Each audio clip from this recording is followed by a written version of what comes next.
Hello बच्चा party. तो कैसे हैं आप लोग? ओ हो आज तहलका मचने वाला है। आज तहलका मचने वाला है क्योंकि सर क्या करवाने वाले हो आप? आज आप क्या करवाने वाले हो? चलिए चलिए चलिए। एक तो है hand written short notes. Hand written short notes जो सर आपके साथ लिखेंगे, आपके साथ लिखूंगा, आपके साथ लिखूंगा। और एंड ऑल नीट PYQ। हाँ जी हाँ, आप लोगों ने ठीक सुना। ऑल नीट PYQ यानी कि हम सारे नीट के PYQ यहीं कर देंगे। और उसके साथ हैंड रिटन शॉर्ट नोट्स। और मैं गारंटी देता हूँ कि इन शॉर्ट नोट्स से बाहर क्वेश्चन नहीं आएगा। मतलब थोड़ा सा तो आपने पढ़ा ही होगा। तो थोड़ा अगर आपने 10% भी, 100 में से 10% भी ये चैप्टर सम मोल कंसेप्ट पढ़ा है डिटेल में, 10% भी, तो भी आपके 99.99% सारे PYQ सॉल्व हो जाएंगे। PYQ सॉल्व हो जाएंगे, ठीक। तो पहले हम शुरुआत करते हैं शॉर्ट नोट से। चलिए मेरे साथ साथ बनाइए। चलिए, तो पहला कंसेप्ट जो आता है हमारा मोल कंसेप्ट में, जिसका और एक नाम है some basic concept of chemistry. पहली थ्योरी डाल्टन्स एटॉमिक थ्योरी। मेरे साथ साथ लिखिए डाल्टन्स। हम्म, सर दूसरा वाला, हाँ ये वाला हम यूज़ करेंगे। डाल्टन्स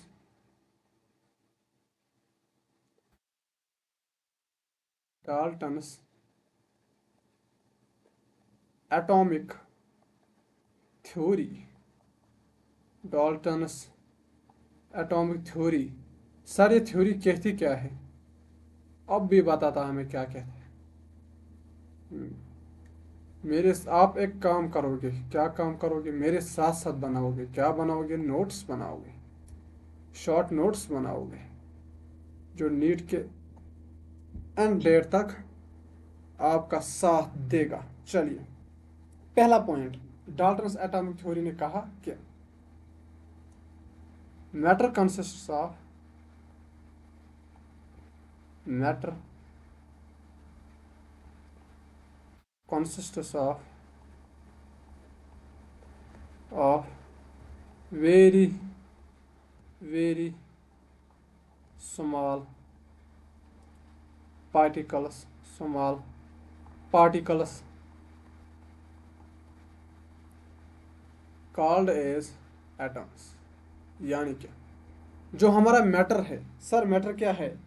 ये पेन है मेरे हाथ में, ये मैटर है। आपके हाथ में नोटबुक है, ये मैटर है। आपके पास फोन या लैपटॉप है, ये मैटर है। जो भी मैटर है, मैटर का डेफिनेशन क्या है ये हमें पढ़ना नहीं, लेकिन फिर भी मैं बताता हूँ।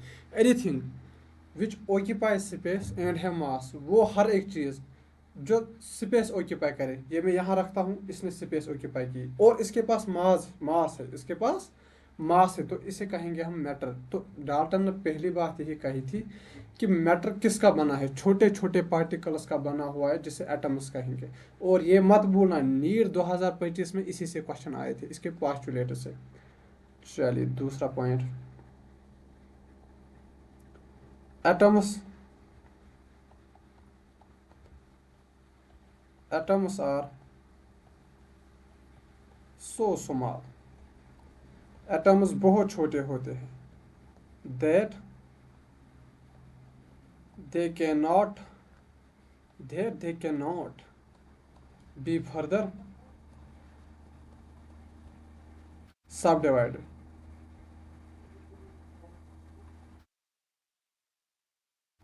That they can not further sub divided, ठीक। तो डाल्टन्स एटॉमिक थ्योरी कहते हैं कि मैटर छोटे छोटे पार्टिकल्स का बना हुआ होता है, जिसे कहते हैं हम, क्या कहते हैं? मैटर छोटे छोटे पार्टिकल्स का बना हुआ होता है, जिसे हम कहते हैं एटम्स। एटम्स बहुत छोटे होते हैं कि हम उसको सब डिवाइड नहीं कर सकते, फिर से डिवाइड नहीं कर सकते। आगे बढ़ो, डिफरेंट एलिमेंट्स। ये पास्टुलेट से याद रखना, डिफरेंट एलिमेंट्स, इन्हीं से क्वेश्चन आया हुआ है नीट 2025 में, अभी मैं भी दिखाऊंगा। Different elements consists of different types of atoms.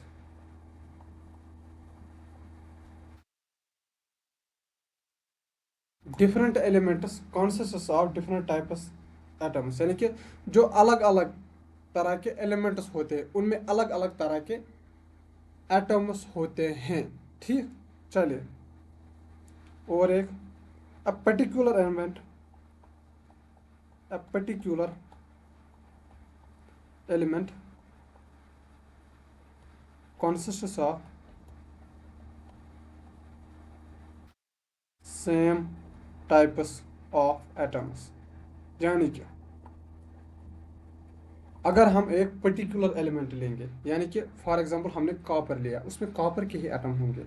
अगर हमने डिफरेंट एलिमेंट्स लिए, कॉपर लिए, कार्बन लिए, जो एटम्स कार्बन में होंगे वो एटम्स कॉपर में नहीं होंगे। तो different elements consist of different atom, और सेम एलिमेंट है, यानी कि कार्बन का ही सब कुछ बना हुआ है, कार्बन में कार्बन के ही एटम्स होंगे। चलिए, different atoms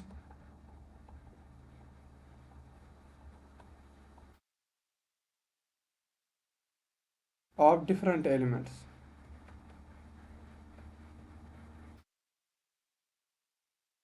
different atoms of different elements do combine with each other, with each other in their whole number ratio। Sir इसका मतलब क्या है? अब भी बताता हमें, अब भी बताता है मैं, यानी कि different atoms of different elements. ठीक, हमने डिफरेंट एलिमेंट्स लिए, फॉर एग्जांपल ये कार्बन है, ये ऑक्सीजन है। ठीक, इसमें ऑक्सीजन के अलग जो एटम्स ऑक्सीजन में होंगे वो एटम्स कार्बन में नहीं होंगे, और जो एटम्स कार्बन में होंगे वो ऑक्सीजन में नहीं। अलग अलग के अलग अलग एटम्स है ये। अब क्या होंगे? डिफरेंट एलिमेंट्स कंबाइन करेंगे, ये कार्बन और ऑक्सीजन कंबाइन करेंगे। ठीक, होल नंबर रेशियो में। फॉर एग्जांपल उन्होंने बनाया CO2। ठीक, होल नंबर रेशियो में है, C1O2 यानी कि होल नंबर रेशियो में ही मिलते हैं।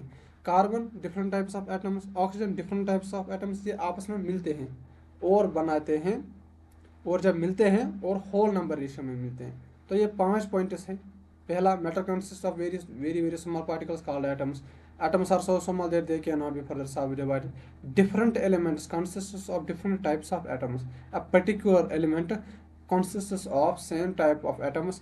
Different atoms of different elements to combine with each other in their whole number ratio। तो ये कितने पास्टुलेट्स हो गए? 5 पास्टुलेट्स दिए थे किसने? डाल्टन्स एटॉमिक थ्योरी, यानी कि डाल्टन ने दिए थे। नेक्स्ट, चलिए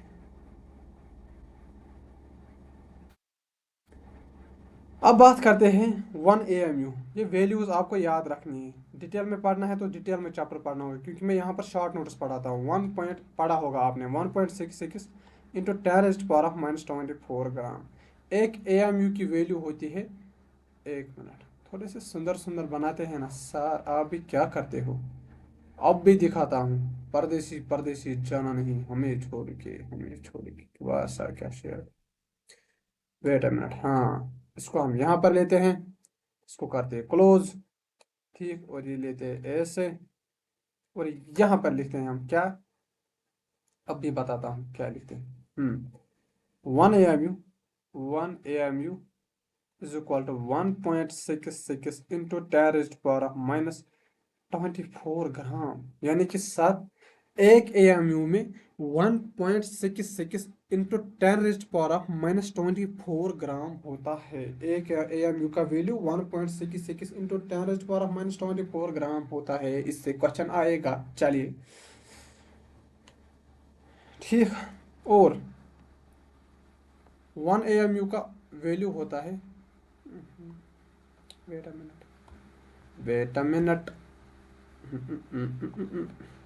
यार, ओ हो,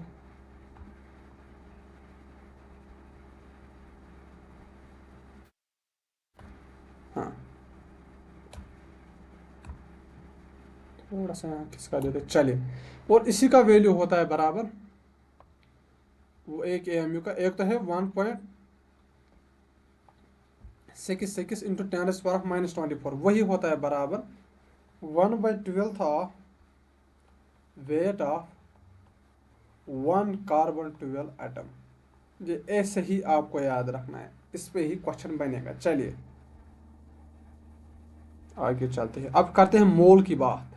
सर मोल, हाँ मोल वेरी वेरी इंपॉर्टेंट है। मोल की बात करते हैं, मोल की बात, हाय हाय हाय, मोल की बात करते हैं। हम्म, मोल मोल मोल मोल मोल गोल। हाँ, 1 मोल होता है बराबर, 1 मोल इज इक्वल किसके बराबर होता है, 6.023 into 10⁻23, which is equal to Na, which is equal to Na। 1 mole होता है बराबर 6.023 into 10⁻23, which is equal to Na। ठीक, तो कुछ पॉइंट्स हैं, एक नोट लगाकर एक पॉइंट लिखेंगे आप, 1 मिनट, लेकिन इसको हम खिसका देते हैं। कहाँ खिसका देते हैं सर, ऊपर खिसका देते हैं। तो चला, ओ, ये तो प्रॉब्लम हो गई बाबा, इसे यहीं रहने देते हैं। चलिए अब हम नोट लिखते हैं, इसके नीचे नोट लिखते हैं। नोट ये है, वेरी वेरी इंपॉर्टेंट नोट क्या है, हाँ यहाँ पर लिखेंगे हम नोट, मेरे साथ साथ आप लिखिए। सर नोट क्या है, नोट है atomic weight in AMU, atomic weight in AMU, atomic weight in AMU represents weight of one atom of one weight of one atom। जब हम एटॉमिक वेट करते हैं मेजर AMU में, वो रिप्रेजेंट करता है वेट ऑफ वन एटम।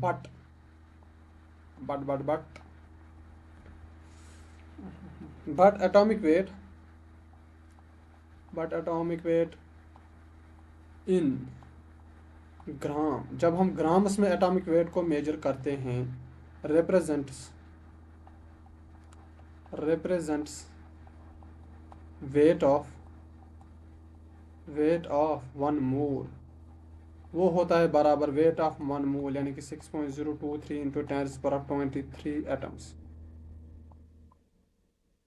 ठीक, अगर हम बात करेंगे जैसे 1 mole of carbon, 1 mole of carbon, यानी कि हम कर रहे हैं 6.023 इंटू 10⁻23 एटम्स ऑफ कार्बन की बात हम कर रहे हैं। ठीक, या उसी को कहेंगे हम 1 मोल ऑफ कार्बन को, यानी कि 12 ग्राम ऑफ कार्बन। सर 12 ग्राम क्यों लिया, क्योंकि कार्बन का एटॉमिक वेट है 12, एटॉमिक नंबर है 6। आगे चलते हैं, चलिए अब बात करते हैं मॉलिक्यूलर वेट की। मॉलिक्यूलर मॉलिक्यूलर वेट, सर क्या होता है मॉलिक्यूलर वेट, अब भी बताएगा अपन कि मॉलिक्यूलर वेट क्या होता है। ऐसे ऐसे ऐसे ऐसे कैसे हो गया मॉलिक्यूलर वेट।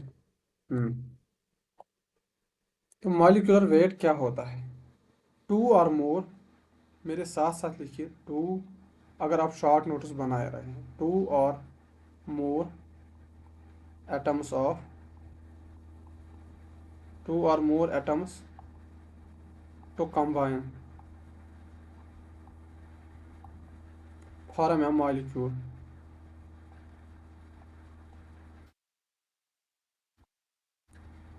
मॉलिक्यूल यानी कि दो या दो से ज़्यादा एटम्स मिलते हैं और वो बनाते हैं मॉलिक्यूल। ठीक, सर हम तो मॉलिक्यूलर वेट क्या पढ़ रहे हैं, आप तो मॉलिक्यूल की डेफिनेशन बना रहे हैं।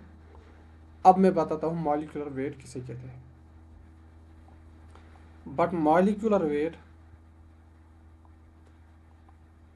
मॉलिक्यूलर वेट इन एएमयू। अगर हम मॉलिक्यूलर वेट एएमयू में मेजर करते हैं, जैसे मैंने बताया मॉलिक्यूलर वेट एटॉमिक वेट इन एएमयू, वैसे ही मॉलिक्यूलर वेट इन एएमयू रिप्रेजेंट करता है, represents wait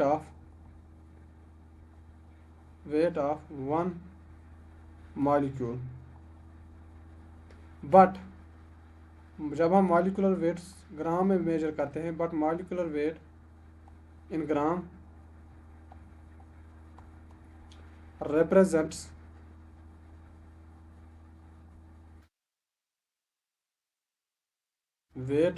represents weight of 1 mole. Sir 1 मोल किसके बराबर होता है? 6.023 इंटू 10⁻23 मॉलिक्यूल्स। यानी क्या, जब हम मॉलिक्यूलर वेट एएमयू में मेजर करते हैं वो होता है वेट ऑफ 1 मॉलिक्यूल, लेकिन जब हम मॉलिक्यूलर वेट ग्राम में मेजर करते हैं वो होता है वेट ऑफ 1 मोल। 1 मोल किसके बराबर होता है? 6.023 इंटू 10⁻23 मॉलिक्यूल्स। चलिए अब निकालते हैं number of moles. Number of moles किसके बराबर होता है? इसके 3 फार्मूले हैं, तीनों में एक साथ लिखवाऊंगा और तीनों से क्वेश्चन आएंगे। कौन सा ले, ब्लू वाला ले। ये वाला। ऐसे करते, अबे अबे थाम, ऐसे सीधा सीधा सीधा, ये ऐसे चल तू, शाबाश, ये जाएगा तो यहाँ तक बस। और यहाँ पर आप हम लिखेंगे mole. Number of moles, number of moles कितने हैं वो लिखते हैं हम एन से, वो हम डिनोट करते हैं एन से, ठीक। तो एन इज इक्वल, ग्रीन वाला यूज करते हैं, एन इज इक्वल, ये दिखाई नहीं दे रहा है, तो n is equal to given weight, जो वेट गिवन होगा, डिवाइड बाय मॉलिक्यूलर वेट या मोलर वेट, ठीक। और वही होता है बराबर जब गिवन नंबर ऑफ पार्टिकल्स दिए हो, गिवन नंबर ऑफ पार्टिकल्स, और उसे डिवाइड करते हैं 1 मोल से। सर 1 मोल क्या होता है? 6.023 इंटू 10⁻23, वही होता है Na, उसी को कहते हैं 1 मोल। और वो होता है बराबर volume 8 STP, volume 8 STP। Sir 3 फार्मूले एक साथ मरवाओगे क्या? नहीं, इसी से क्वेश्चन बनेंगे। चलिए, डिवाइड बाय 22.4 लीटर, आपका वॉल्यूम दिया होगा, ठीक, और आपसे मोल्स पूछेंगे, कुछ नहीं करना है, यहाँ पर वॉल्यूम पुट करेंगे, डिवाइड बाय 22.4 लीटर करेंगे, हमें मोल्स मिलेंगे। चलिए, अब बात आता है average atomic mass. Average atomic mass से 2 क्वेश्चन नीट में पूछे गए हैं जो मैं अभी करवाऊंगा, इसलिए ध्यान रखना। Average atomic mass, average atomic mass. Sir average atomic mass किसके बराबर होता है? यहाँ पर करेंगे हम क्लिक क्लिक क्लिक क्लिक। हाँ, तो एवरेज एटॉमिक वेट का फार्मूला है, एवरेज एटॉमिक मास का फार्मूला है ए average A1x1 plus A2x2 upon x1 plus x2 upon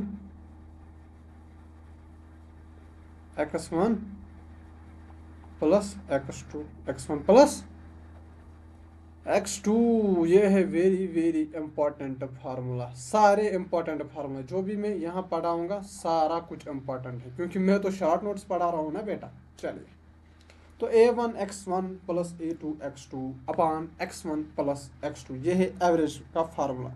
और इसमें एक केस निकलता है जब x1 बराबर x2 इज इक्वल टू 50%, यानी कि x भी 50% होगा और x2 भी 50% होगा, उस वक्त फार्मूला आएगा ए एवरेज की। A1 plus A2 divide by 2।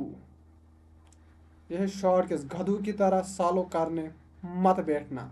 आप देखोगे यहाँ पर 50%, ये भी 50%, तो यहाँ 50%, यहाँ 50%, फिर लगाओगे 50 प्लस 50। अब एक गधों की तरह सालों मत करो। इसके लिए है आसान से फार्मूला, मेंटो जिंदगी A1 plus A2 divide by 2। चलिए आगे चलते हैं। उसके बाद आता है हमारा एटॉमिक नंबर।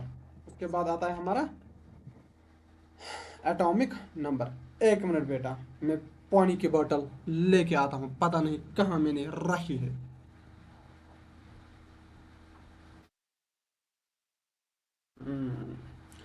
मिल गई जी, मिल गई। पानी की बोतल मिल गई। चलिए। आहा,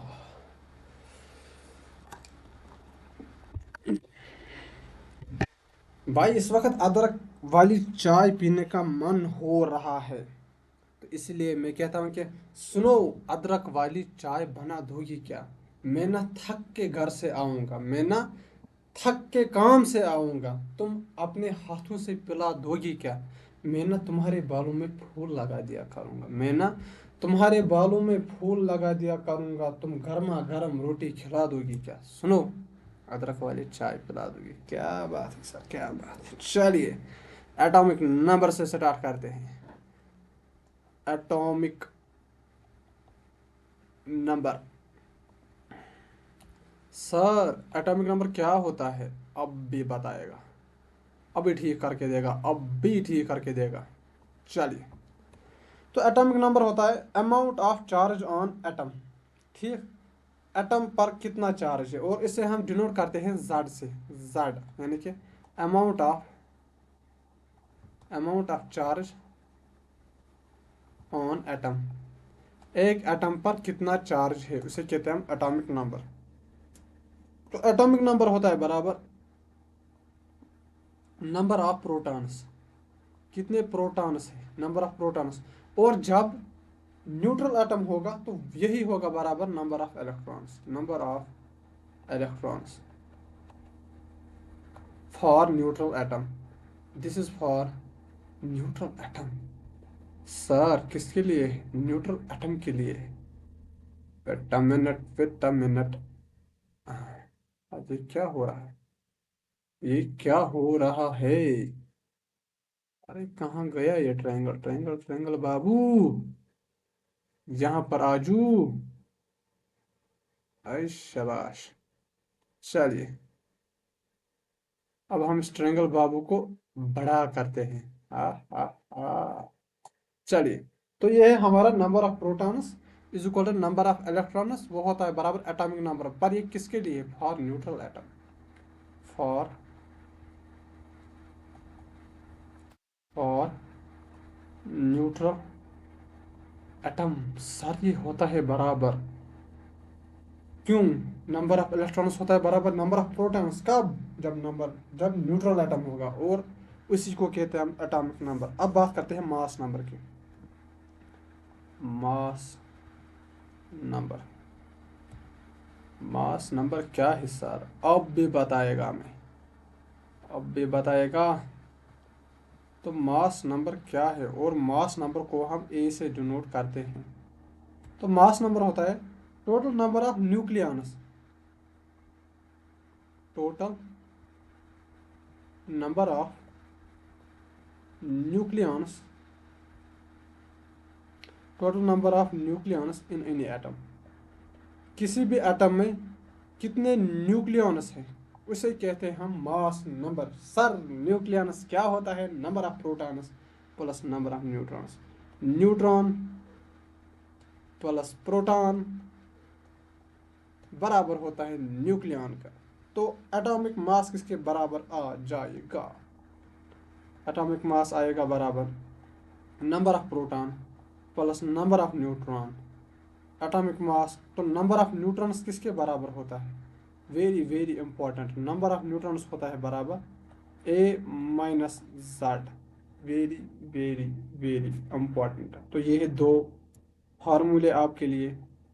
एटॉमिक मास या atomic number, sorry atomic number किसके बराबर होता है? तो एटॉमिक नंबर होता है बराबर, तो मास नंबर होता है बराबर number of proton plus number of neutron. तो नंबर ऑफ न्यूट्रॉन किसके बराबर होता है? Mass number minus atomic number. For example हम लेते हैं यहाँ पर एग्जांपल, ठीक, ऑक्सीजन है, एटॉमिक नंबर कितना है? 8, मास नंबर कितना है? 16। तो सर अगर हमें बोलेंगे इसमें नंबर ऑफ न्यूट्रॉन्स ढूंढो, नंबर ऑफ न्यूट्रॉन्स कितने होंगे, कितने आदमी थे सुअर के बच्चों।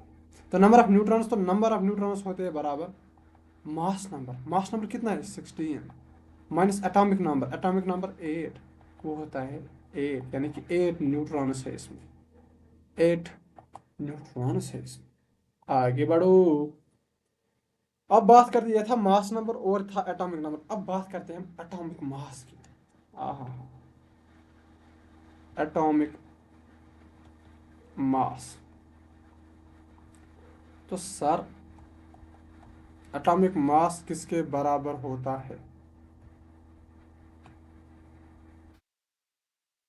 तो एटॉमिक मास होता है बराबर, शाबाश, तो एटॉमिक मास होता है बराबर किसके बराबर होता है? Mass of, mass of one atom of any element, any element, किसी भी एलिमेंट में जो एटम है उस एक एटम का जो मास होगा उसे कहते हैं एटॉमिक मास। और एटॉमिक मास 3 तरह का होता है। पहला रिलेटिव एटॉमिक मास, रिलेटिव, पहला। सर जहाँ भी ये रिलेटिव वर्ड आता है ना तो खून खोलने लगता है, मुझे भी मेरा खून भी खोलता है जब रिलेटिव उसका नाम आता है, बहुत दुख देते हैं साला, बहुत दुख देते हैं। चलिए, relative atomic mass, relative atomic mass, relative atomic mass किसके बराबर होता है? तो रिलेटिव एटॉमिक मास होता है बराबर, और इसे हम कहते हैं राम, RAM, राम, यानी कि total number of nucleons, total number of nucleons वही होता है बराबर, यानी कि मास नंबर। यानी कि रिलेटिव एटॉमिक मास क्या है? मास नंबर, बट ये है यूनिटलेस। फॉर एग्जांपल हमने लिया नाइट्रोजन, इसका एटॉमिक नंबर क्या है? 7, एटॉमिक मास क्या है? ये है हमारा एटॉमिक नंबर, और एटॉमिक मास क्या है? एटॉमिक मास है 14, ये 14 आएगा अगर खाली 14 लिखा है विदाउट यूनिट, यानी कि ये है रिलेटिव एटॉमिक मास, यानी कि ये है राम। आगे चलते हैं, दूसरा atomic mass unit, atomic mass unit, यानी कि जब एटॉमिक मास AMU में दिया होगा, AMU में दिया होगा, तो सर तब क्या होगा? तब क्या होगा? अब भी बताता हूँ तब क्या होगा, यानी कि AMU में, ठीक। और हमने अभी बताया 1 AMU होता है बराबर 1.66 इंटू 10⁻⁻24 ग्राम, और वही होता है बराबर 1/NA ग्राम के। ये एक फार्मूला और आपके पास है, ये तो पता ही था लेकिन 1/NA पता नहीं था। 1/NA ग्राम के भी बराबर होता है। और एटॉमिक मास, ठीक, is equal to mass number in u, ठीक। मास नंबर अगर हम यू में लिखेंगे, AMU में लिखेंगे, ठीक, तो उसे कहते हैं हम एटॉमिक मास यूनिट। जैसे हम लिखेंगे, किसका लिखेंगे? हम लिखेंगे कार्बन का, कार्बन का मास क्या है? 12, लेकिन हम लिखेंगे 12 AMU, और 12U, यानी कि यह है एटॉमिक मास यूनिट, या जिसे हम कहते हैं यू, यानी कि यूनिफाइड एटॉमिक मास। चलिए अब है तीसरा, ग्राम एटॉमिक मास।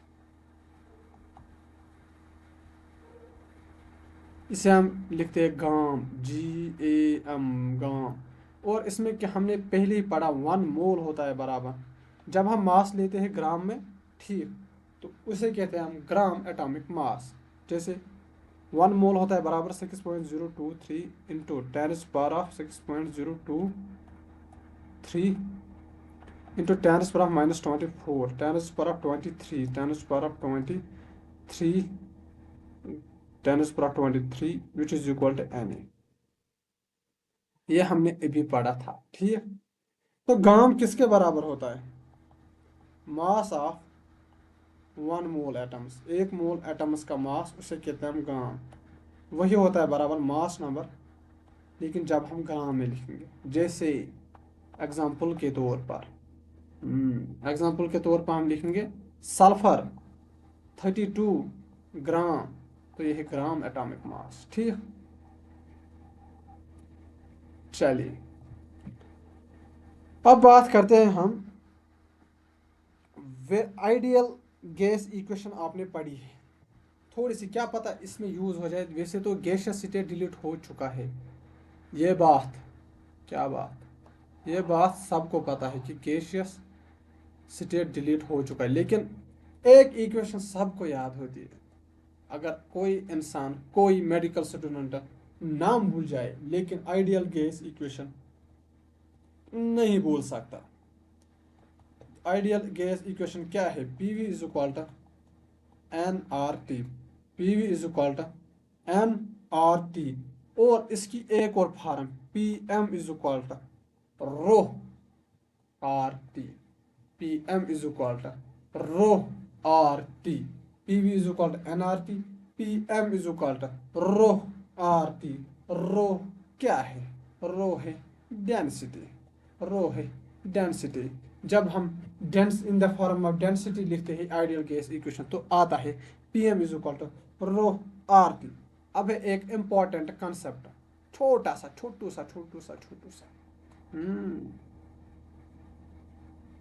छोटू सा कंसेप्ट है, छोटू सा। कौन सा कंसेप्ट? जिसे कहते हैं हम वेपर डेंसिटी, वेपर डेंसिटी। इसकी एक फार्मूला है जो आपको याद रखनी है।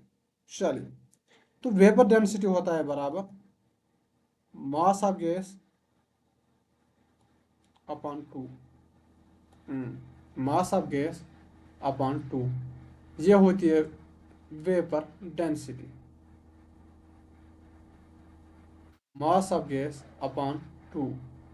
अगर आपको बोलेंगे किसी भी एलिमेंट, किसी भी मॉलिक्यूल की वेपर डेंसिटी ढूंढनी है, तो सीधा सीधा फार्मूला लगाओगे मास ऑफ गैस। जिस गैस मॉलिक्यूल का मास दिया हुआ है उसको 2 से डिवाइड करेंगे, हमें मिल जाएगी वेपर डेंसिटी। चलिए, लगभग 50% नोट्स हमारे कवर हो चुके हैं, शॉर्ट नोट्स कवर हो चुके हैं। अब बात करते हैं एटॉमिसिटी की। एटॉमिसिटी, एटॉमिसिटी क्या है सर? एटॉमिसिटी अब भी बताता है कि एटॉमिसिटी क्या है बेटा।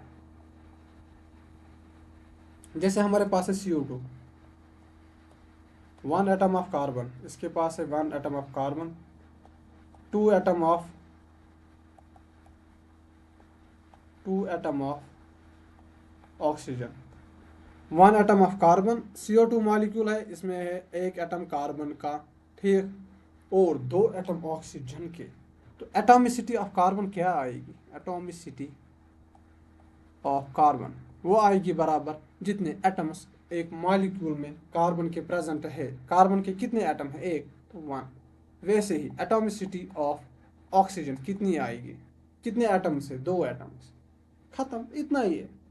और इसमें एक छोटा सा कंसेप्ट है मास परसेंटेज। ये डिटेल में पढ़ोगे आप कंसंट्रेशन टर्म्स में। कंसंट्रेशन टर्म्स कहाँ पढ़ेंगे? सॉल्यूशन में। चलिए, मास परसेंटेज होता है बराबर mass of element, mass of element upon mass of element upon mass of compound. ये क्या हो रहा है? Mass of compound, mass of compound into में 100। ये है वैल्यू किसकी? मास परसेंटेज की। अगर आपसे कोई कहे मास परसेंटेज किसके बराबर होता है, वो होता है बराबर mass of element upon mass of compound into में 100, इनटू में 100। एक important conversion, very very important, इनसे क्वेश्चंस बनेंगे ही बनेंगे। जैसे कि हमें mole of molecule, mole of molecule से ढूंढना है मोल ऑफ एटम।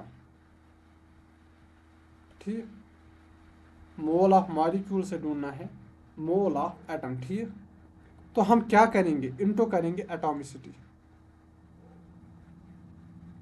इनटू करेंगे एटॉमिसिटी की। हमें मोल दिया है मॉलिक्यूल के, हमें मोल दी है किसके? मॉलिक्यूल के। मॉलिक्यूल से हमें एटम में जाना है तो इनटू करेंगे एटॉमिसिटी। अब एटम से हमें जाना है किस में? एटम से हमें जाना है मॉलिक्यूल में, तो डिवाइड बाय करेंगे atomicity, divide by atomicity, divide by atomicity. ये कितना इम्पोर्टेंट है? ये बहुत इम्पोर्टेंट है। इसलिए सुंदर वाले सुंदर वाले डब्बे में इसको मैं लगा दूंगा, फिर तुम्हें पता चलेगा कि ये कितना इम्पोर्टेंट है। चलिए चलिए चलिए। हम्म हम्म। तो यह है मोल ऑफ मॉलिक्यूल से जब हम जाएंगे मोल ऑफ एटम में, तो अगर हम मॉलिक्यूल से जाएंगे एटम में तो इनटू एटॉमिसिटी करेंगे। एटम से वापस जाएंगे मॉलिक्यूल में तो डिवाइड बाय एटॉमिसिटी से करेंगे। चलिए,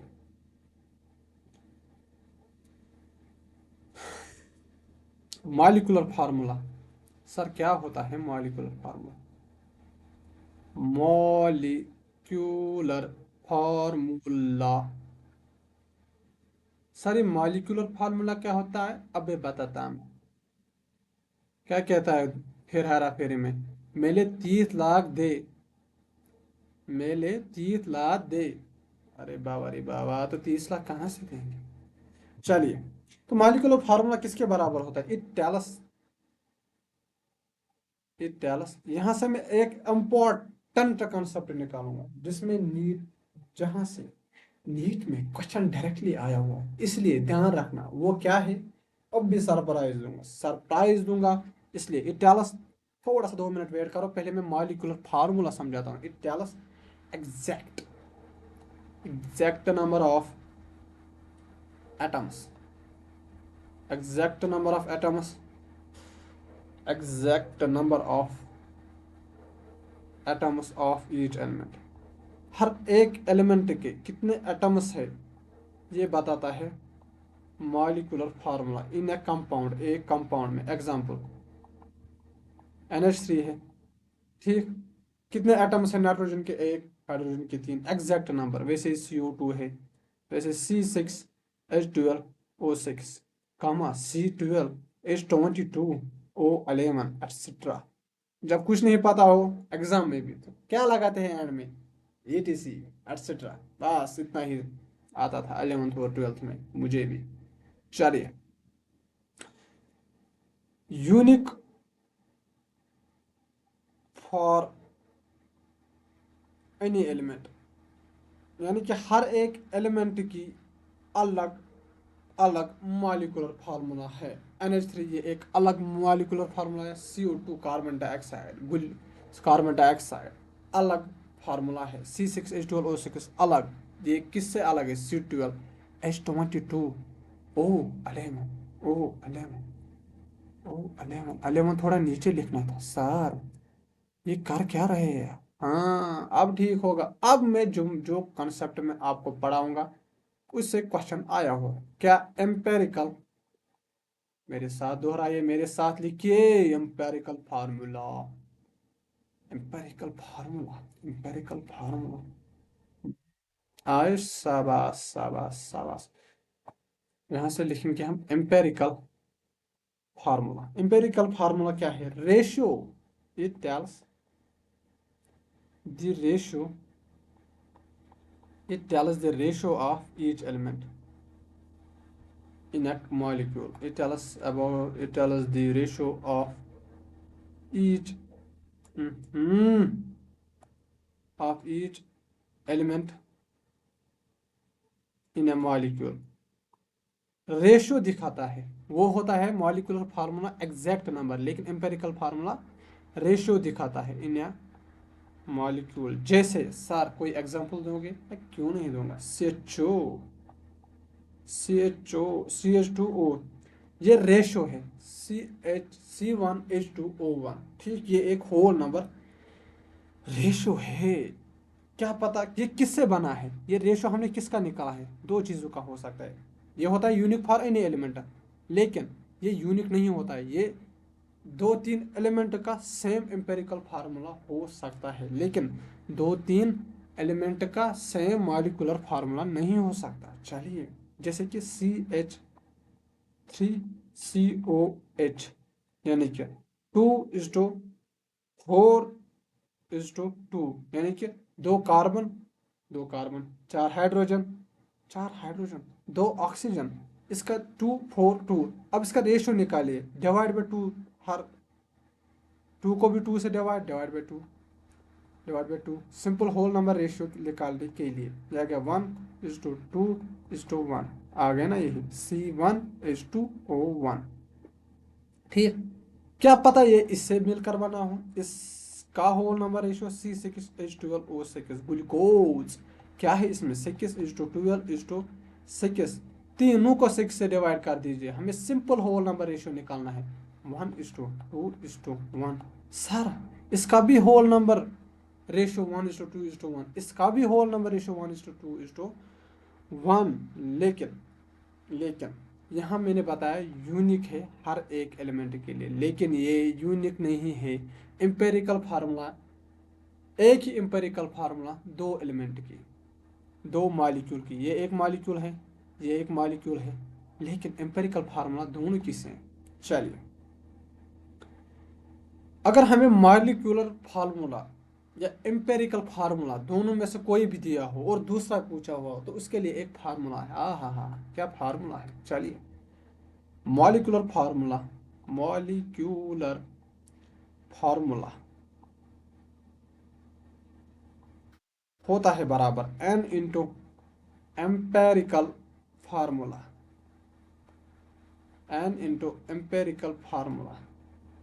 अगर आपको ये बहुत बहुत इंपॉर्टेंट फार्मूला है, यानी कि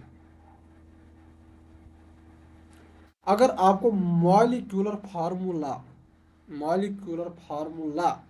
दिया हुआ है, तो आप एम्पेरिकल फार्मूला निकाल सकते हो। उसको n से इंटू करना है। ये n क्या है सर? रेशियो, जिससे हमने डिवाइड किया। जैसे मैंने लिया C6H12O6, ये क्या है? Molecular formula. अब हम इसका रेशियो निकालते हैं, 6:12:6, इन सबको 6 से डिवाइड कीजिए, 6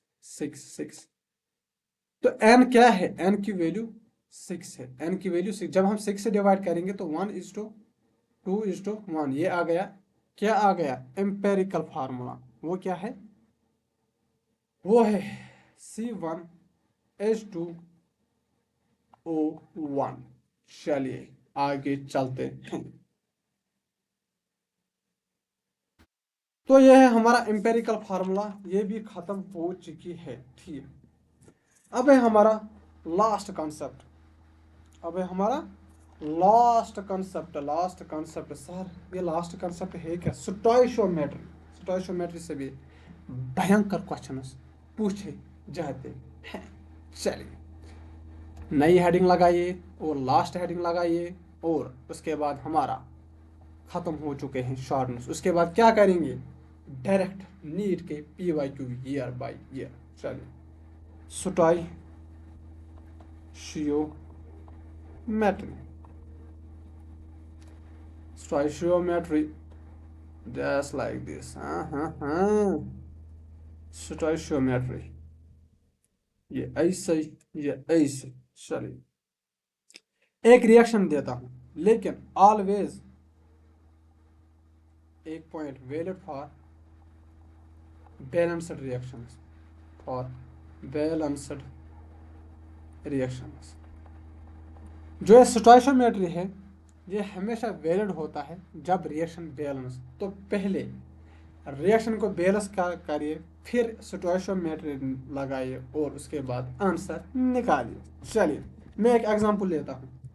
तो इसमें बहुत सारे फार्मूलेज भी हैं, लेकिन अच्छा है कि आप यूनिटरी मेथड से करोगे। यूनिटरी मेथड इजी होता है। अगर आप फार्मूले, क्या पता फार्मूले आप भूल जाओ, लेकिन यूनिटरी मेथड अगर याद रखोगे तो उससे ज़्यादा बेनिफिट मिलेगा। चलिए, मैं दोनों करके दिखाऊंगा। मैं यूनिटरी मेथड भी दिखाऊंगा, और मैं क्या दिखाऊंगा, फार्मूलेज भी दिखाऊंगा। हम एक एग्जांपल लेते हैं। N2 gas plus 3H2 gas gives 2NH3 gas. ठीक है, इसके है 1 मोल। अगर आप पहले देखो रिएक्शन बैलेंस है कि नहीं। सर रिएक्शन तो बैलेंस है, कैसे। N2, यहाँ 2 नाइट्रोजन, यहाँ भी 2 नाइट्रोजन, यहाँ 6, 2 3 जार 6 हाइड्रोजन, यहाँ भी 6, 3 2 जार 6 हाइड्रोजन है। इसके कितने मोल है, ये 1 मोल नाइट्रोजन का रिएक्ट करता है 3 मोल ऑफ हाइड्रोजन, और देता है 2 मोल ऑफ NH3, यानी कि 1 मॉल, इसे ही कह सकते हैं 1 molecule of nitrogen reacts with 3 molecules of hydrogen and gives 2 molecules of ammonia। NH3 को क्या कहते हैं, अमोनिया मॉलिक्यूल्स। ठीक, या इसका वेट कितना है, एक नाइट्रोजन का होता है 14 ग्राम, 2 नाइट्रोजन का कितना होगा 28 ग्राम, यानी कि 28 ग्राम ऑफ नाइट्रोजन रिएक्ट करेंगे। एक हाइड्रोजन का मास कितना होता है 1 ग्राम, तो 6 हाइड्रोजन का मास कितना होगा, ये 6 कैसे आया, 3 2 जार 6, तो 6 ग्राम आ जाएगा। और 2NH3, 2NH3, एक NH3 का मास कितना है, नाइट्रोजन का होता है 14, हाइड्रोजन का होता है 3 हाइड्रोजन, तो 14 प्लस 3 17, और एक अमोनिया का 17 मास होता है, 2 का कितना होगा 34 ग्राम। ठीक, एक मोल मैंने बताया, एक मोल किसके बराबर होता है सर, 22.4 लीटर के, यानी कि 22.4 लीटर ऑफ नाइट्रोजन रिएक्ट करेंगे किसके साथ, 3 मोल है, यानी कि 3 इंटू 22.4 लीटर ऑफ हाइड्रोजन, और देंगे 2 into 22.4 litre of ammonia. Ammonia, ठीक। चलिए,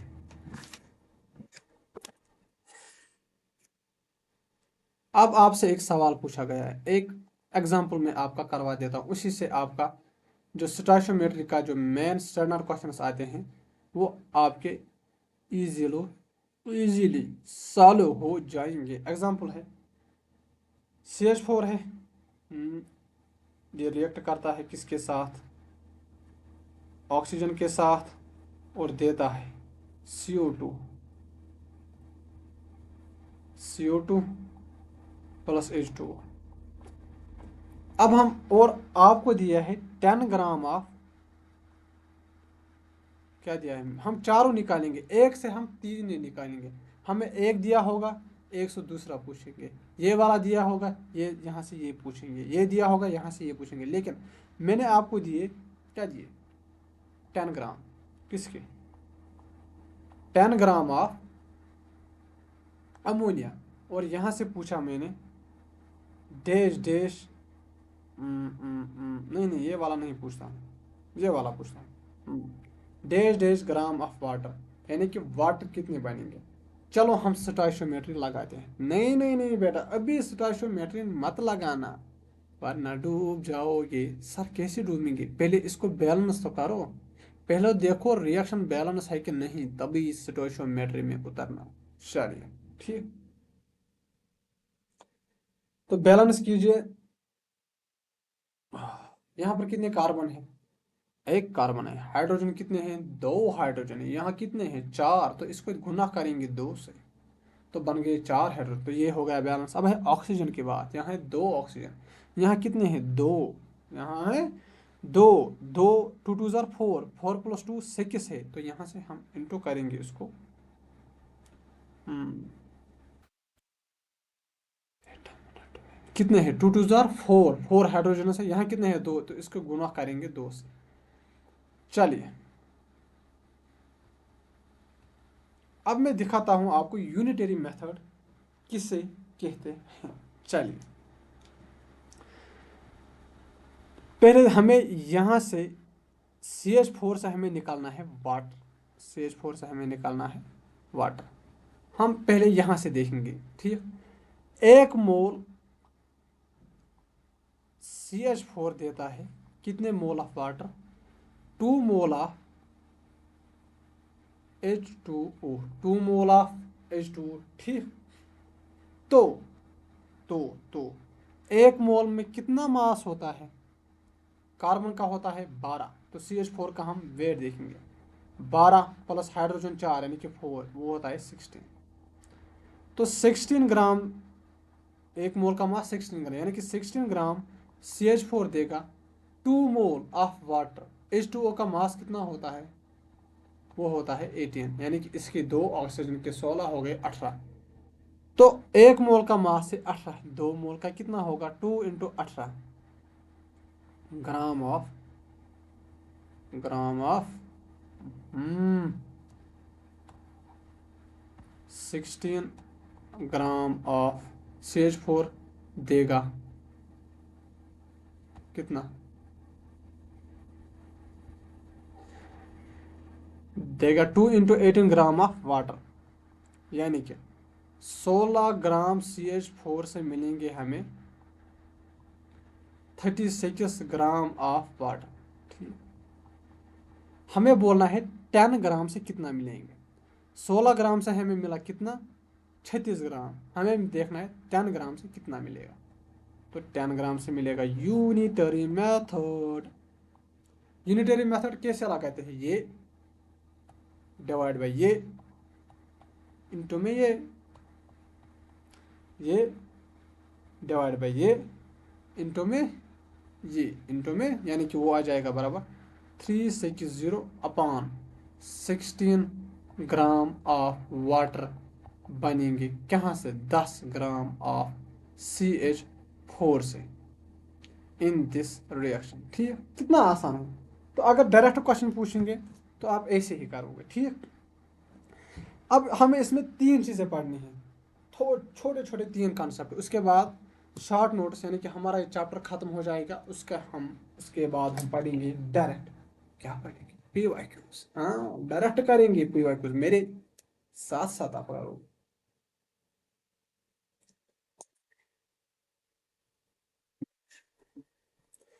पहला हम पढ़ेंगे प्यूरिटी कॉन्सेप्ट।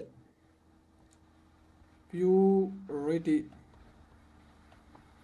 कॉन्सेप्ट, पहला कॉन्सेप्ट। इसमें आपको फार्मूले याद रखने हैं बस। डायरेक्ट फार्मूले लगाओ, फार्मूला लगा डाला तो लाइफ जिंगा ला रहा। चलिए, ये मोस्टली एप्लीकेबल होता है, मोस्टली एप्लीकेबल फॉर रिएक्टेंट्स। ये मोस्टली एप्लीकेबल होता है रिएक्टेंट्स के लिए। हमारे पास गिवन मास ऑफ रिएक्टेंट होता है बराबर, गिवन मास ऑफ रिएक्टेंट होता है बराबर मास ऑफ प्योर रिएक्टेंट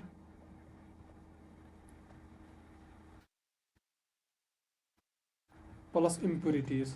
कितने इम्प्योरिटीज इसमें होंगे? तो ये है गिवन मास ऑफ रिएक्टेंट। तो ये है given mass of reactant, given mass of reactant. चलिए, और परसेंटेज प्योरिटी अगर पूछी गई, परसेंटेज प्योरिटी, तो परसेंटेज प्योरिटी होता है बराबर mass of pure reactant, mass of pure reactant upon mass of pure reactant upon given mass of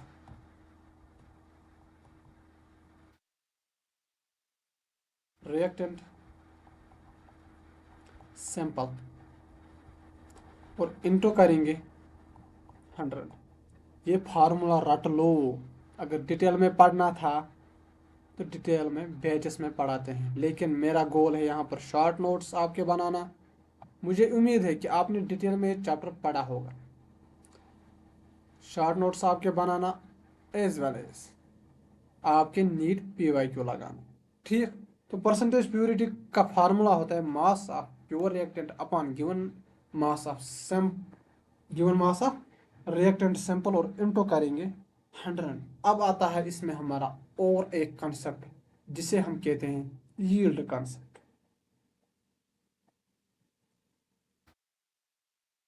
या उसी को कहते हैं हम एफिशिएंसी कंसेप्ट।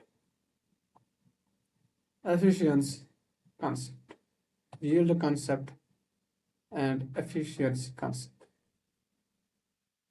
चलिए, यील्ड कंसेप्ट एंड उसी को कहते हैं हम efficiency concept.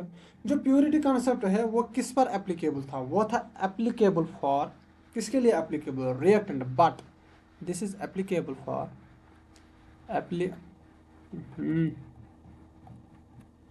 Applicable for products. Purity का कंसेप्ट किसके लिए एप्लीकेबल था? रिएक्टेंट्स के लिए। लेकिन यील्ड कंसेप्ट या एफिशिएंसी किसके लिए, किसकी हम निकालते हैं? प्रोडक्ट की। ठीक है, तो परसेंटेज यील्ड होता है बराबर एक्चुअल यील्ड कितना है, एक्चुअल यील्ड कितना है डिवाइड बाय करेंगे हम थ्योरेटिकल यील्ड और इंटू करेंगे हम 100, इंटू करेंगे हम 100।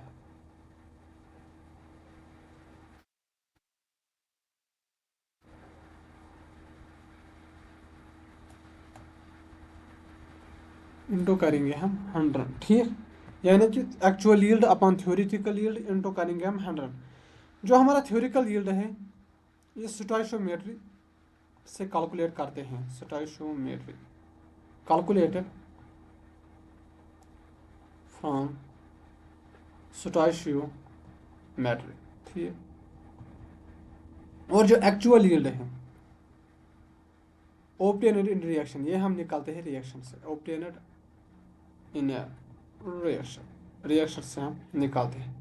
अब है लास्ट कंसेप्ट इसका, और उसके बाद स्टोइशियोमेट्री भी खत्म, शॉर्ट नोट्स भी खत्म, और उसके बाद उठाएंगे हम PYQ, जिसे कहते हैं हम limiting reagent. Limiting reagent.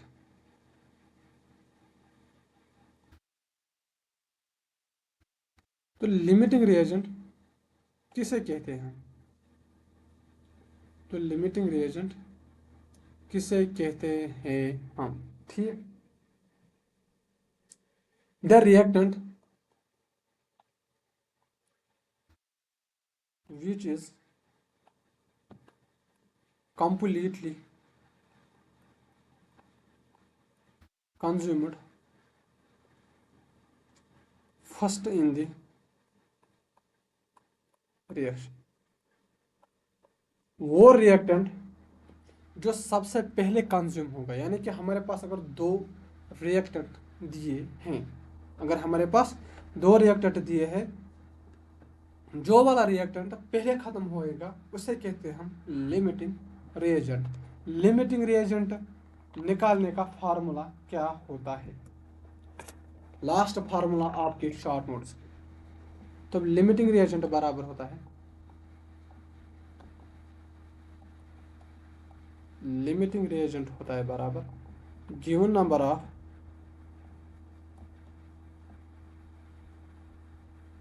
Moles upon stoichiometric upon stoichiometric coefficient. यह है formula limiting reagent. Formula of limiting reagent यानी कि लिमिटिंग रिएजेंट का फार्मूला क्या होता है? वो रिएक्टेंट जो कंप्लीटली कंज्यूम होगा सबसे पहले उसे कहते हैं हम लिमिटिंग रिएजेंट। और लिमिटिंग रिएजेंट होता है बराबर given number of moles upon stoichiometric coefficient. ठीक, तो इसी के साथ ये चैप्टर खत्म। अब उठाएंगे हम क्वेश्चंस, लेकिन क्वेश्चंस उठाने से पहले अगर किसी को कोई भी स्लाइड रह गई, मैं एक एक करके पास करके आप उठा सकते हैं।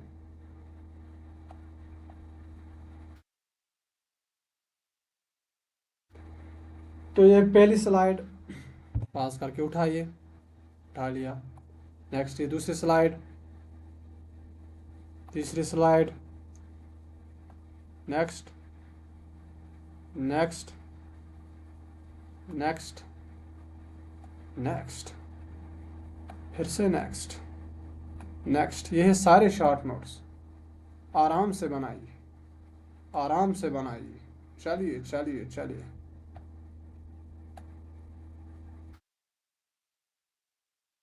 हाँ तो चलिए, रेडी है आप?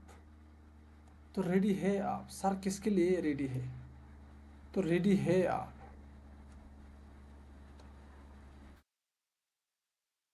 आपके लिए कुछ खास नीट के PYQ। तो रेडी है आप नीट के PYQs के लिए? हाँ, तो रेडी है आप नीट के PYQs के लिए? ठीक, मैं उठाता हूँ पानी की बोतल और थोड़ा सा 2 घूंट पानी पीता हूँ, फिर मचाएंगे तहलका।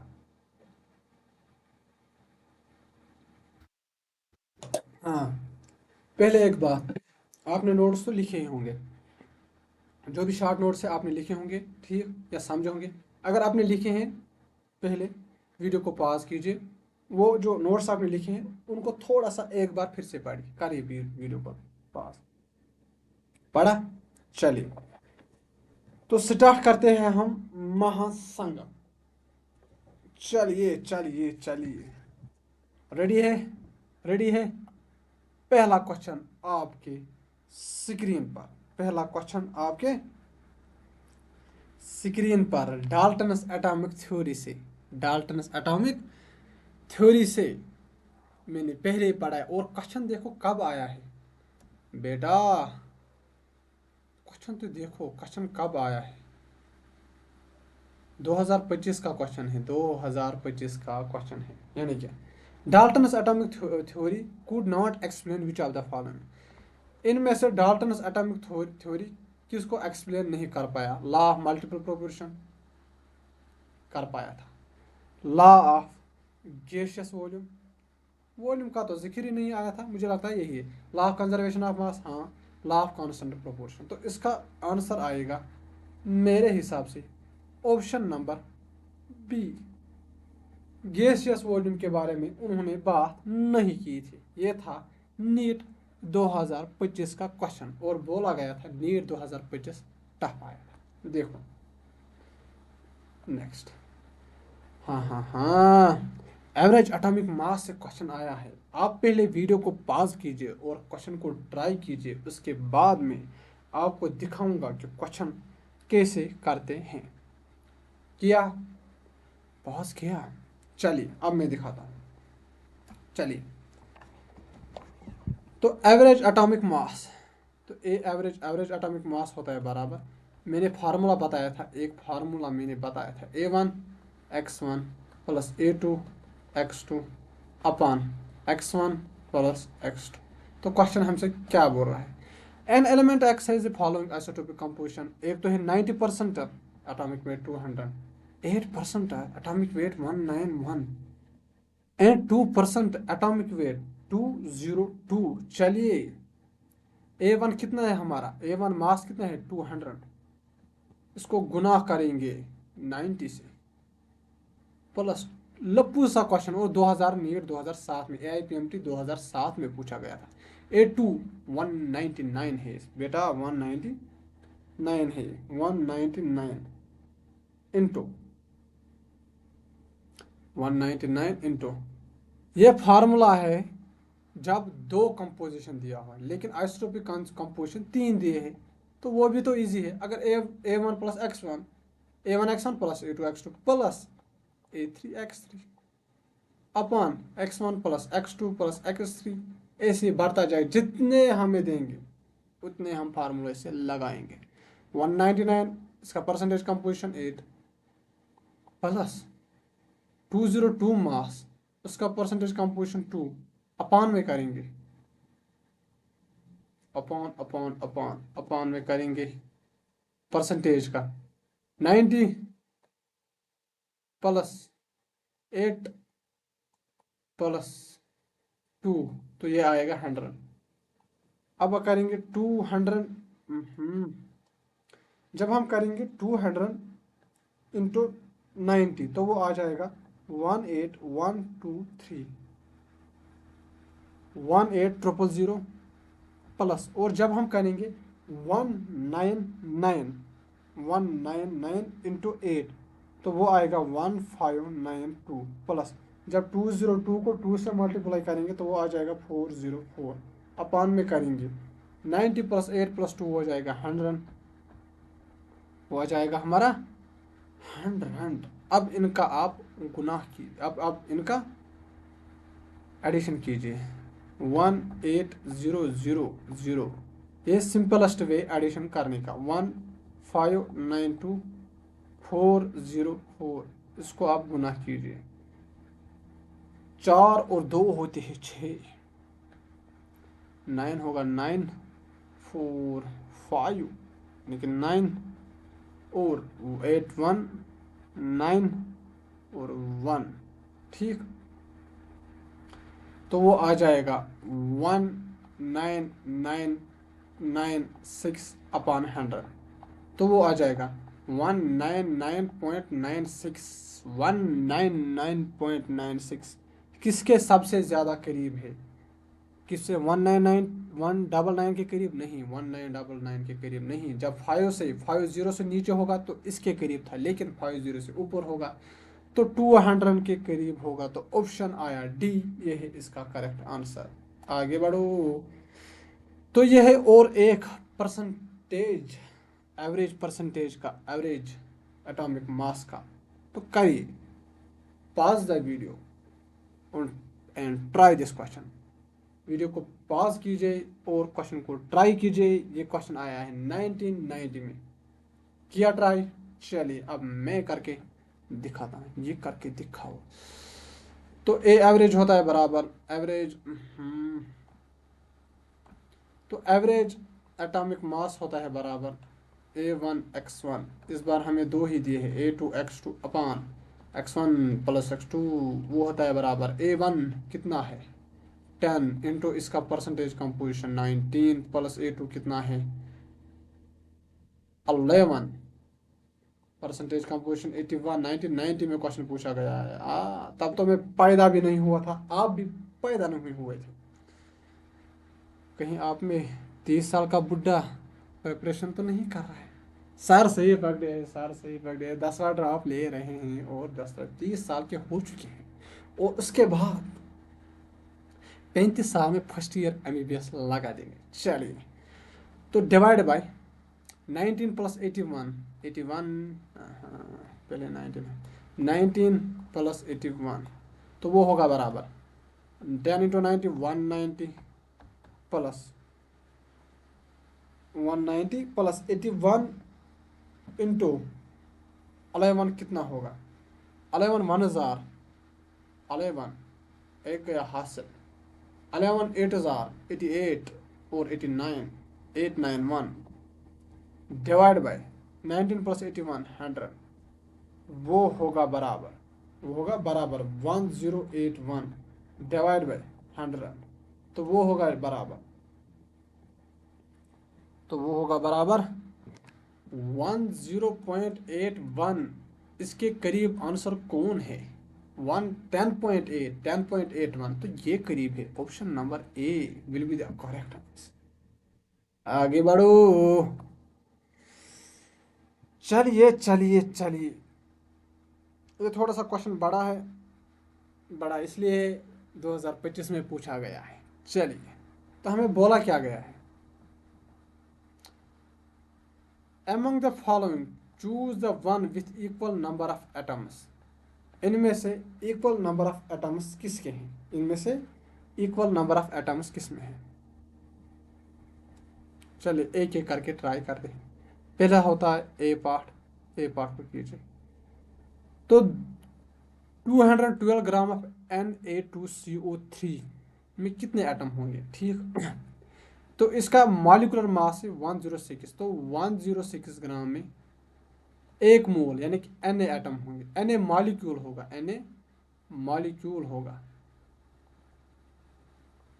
तो 212 में कितने मॉलिक्यूल होंगे, 212 ग्राम में होंगे Na, ये डिवाइड बाई ये 106 इंटू में ये यूनिटरी मेथड, वेरी इजी, इतने मॉलिक्यूल्स होंगे।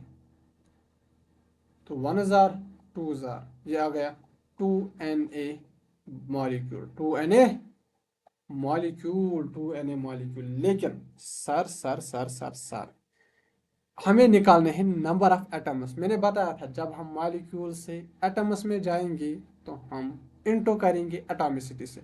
Na2CO3 में एटॉमिसिटी कितनी है, Na2 की 2 + 1, 2 1 हो गया, 3 + 3 यानी कि 6 इंटू 6 यानी कि यह आ जाएगा 6, नहीं 12 Na, 6 2 12 Na।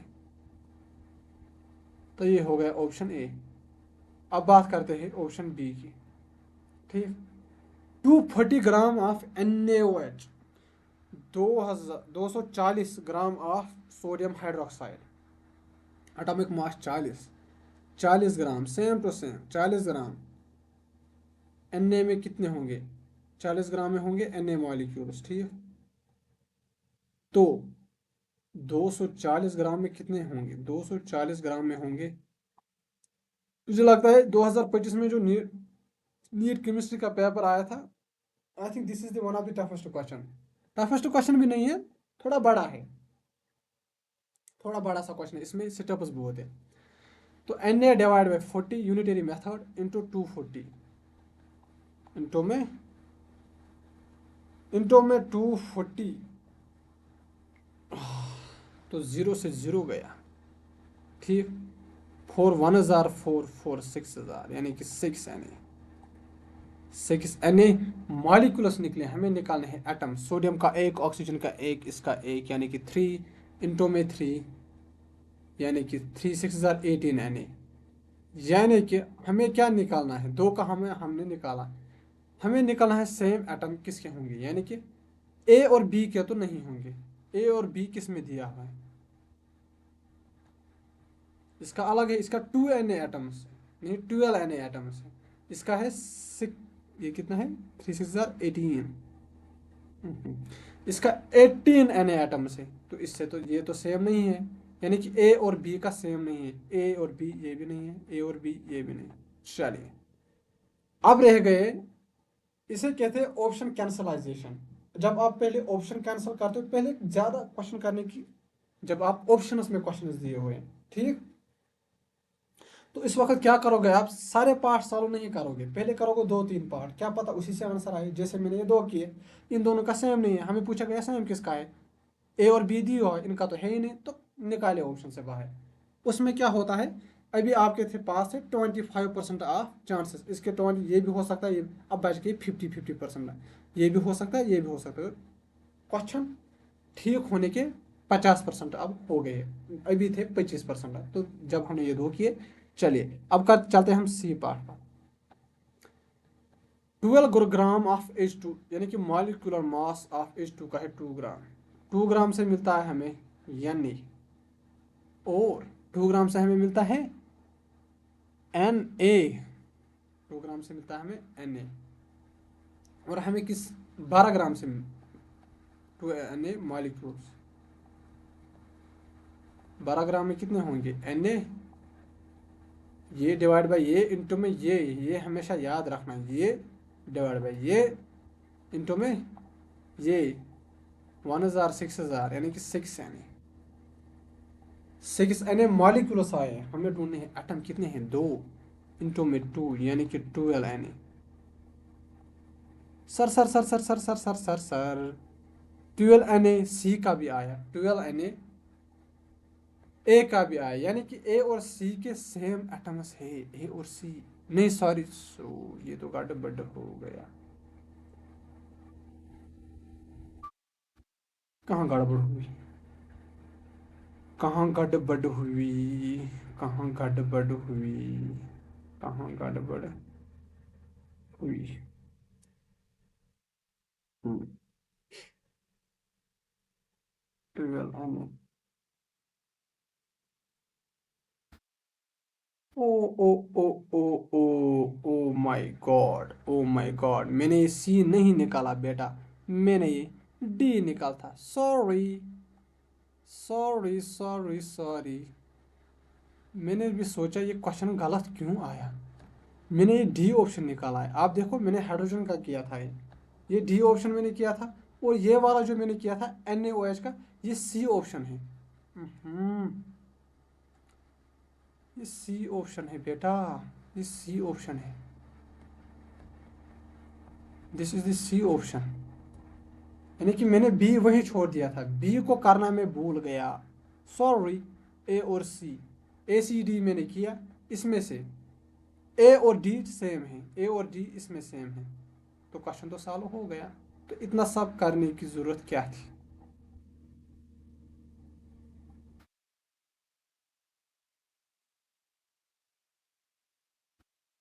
तो मैं ऑप्शन बी करना भूल गया, तो मैंने निकाला अब ए और सी और डी, मैंने तीन निकाले, इन तीनों में हम देखते हैं ठीक कि किस किस के एटम्स सेम है।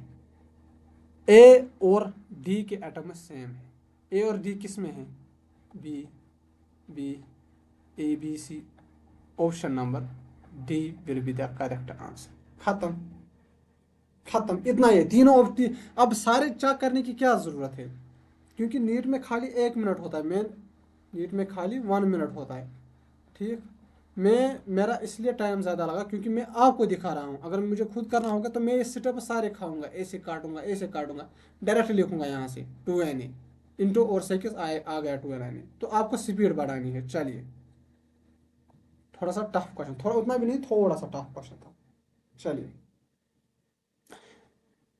सेम नंबर ऑफ मॉलिक्यूल्स हमें ढूंढना था, पहले सेम नंबर ऑफ एटम्स, अब हमें बोल रहा है सेम नंबर ऑफ मॉलिक्यूल्स, ठीक। चलिए, तो 1 gram of hydrogen, 1 gram of H2 molecule में जितने नंबर ऑफ मॉलिक्यूल्स से किससे मिलते हैं, ठीक। तो पहले देखेंगे हम 2 ग्राम ऑफ H2 का मास कितना होता है, 2 ग्राम, 2 ग्राम में है of hydrogen, 2 gram of H2 में होंगे कितने मॉलिक्यूल, Na, और 1 ग्राम में कितना होगा, यानी कि हाफ Na, वो वही होगा Na डिवाइड बाई 2 इंटू 1 यानी कि Na/2। तो इसका आ गया Na/2। अब हमें ढूंढना है इसमें, इसमें किसका Na/2 होगा जो इसका सेम होगा, तो वही ऑप्शन होगा। चलिए एक एक करके ट्राई करते हैं। ए बार 14 gram of nitrogen, 14 gram of nitrogen, ठीक। यहाँ दिया है N2, 14 gram of N2, N2 का मास कितना होगा 28, 28 ग्राम में है Na, 28 ग्राम ऑफ N2 में है Na, 14 ग्राम में कितना होगा Na डिवाइड बाई 28 इंटू 14, 1/2। अरे सर सर सर, ये तो पहला ऑप्शन ही सेम आ गया, तो सारे चेक करने की क्या ज़रूरत है। तो जितने नंबर ऑफ मॉलिक्यूल्स H2 में होंगे उतने ही number of molecules 14 gram of N2 में होंगे, तो हमारा ऑप्शन आएगा ऑप्शन नंबर ए। आगे जाते हैं, इस क्वेश्चन को आप ट्राई कीजिए, इस क्वेश्चन को आप ट्राई कीजिए। तो हमें बता रहा है को किस में सबसे ज़्यादा एटम्स हैं, तो वो तो मोल में ही होंगे। 4u कितना बराबर, वो छोटा होता है 1.66 इंटू 10⁻⁻24 ग्राम, तो छोटा वैल्यू है, तो ये तो नहीं होगा। 4 ग्राम यानी कि 4 ग्राम इसका वैल्यू है, ठीक। 4 ग्राम ऑफ हीलियम, ठीक, ये है 2.27 10⁻98। तो सबसे आप सीधा याद रखो, 4 ऑप्शनों में जहां भी मोल दिया होगा वो सबसे हाईएस्ट होगा, क्योंकि अब अगर आप देखोगे तो एक मोल में कितने एटम्स है, 6.023 इंटू 10⁻23 एटम्स। ओ काश मेरे पास इतने पैसे होते, हाँ, तो तब मैं यहाँ कहाँ होता, करा रहा होगा कोई बिजनेस। तो 4 मोल में कितने होंगे, इंटू 4, 6.023 इंटू 10⁻23 इंटू 4 यानी कि 20 अप्रॉक्सीमेटली 24 इंटू 10⁻23, इतने हैं, इतने हीलियम एटम्स है, तो ऑप्शन आएगा ए, क्योंकि सबसे ज्यादा होता है मोल, मोल में सबसे ज्यादा होते हैं। चलिए, इजी क्वेश्चन था, वैसे 2024 का इजी क्वेश्चन था। अब आप इसको ट्राई कीजिए, एम्पेरिकल फार्मूला का क्वेश्चन है, सिंपलेस्ट होल नंबर रेशियो निकालिए और ऑप्शन टिक कीजिए। चलिए, टिक टिका टिक टिक, 2021 का क्वेश्चन है।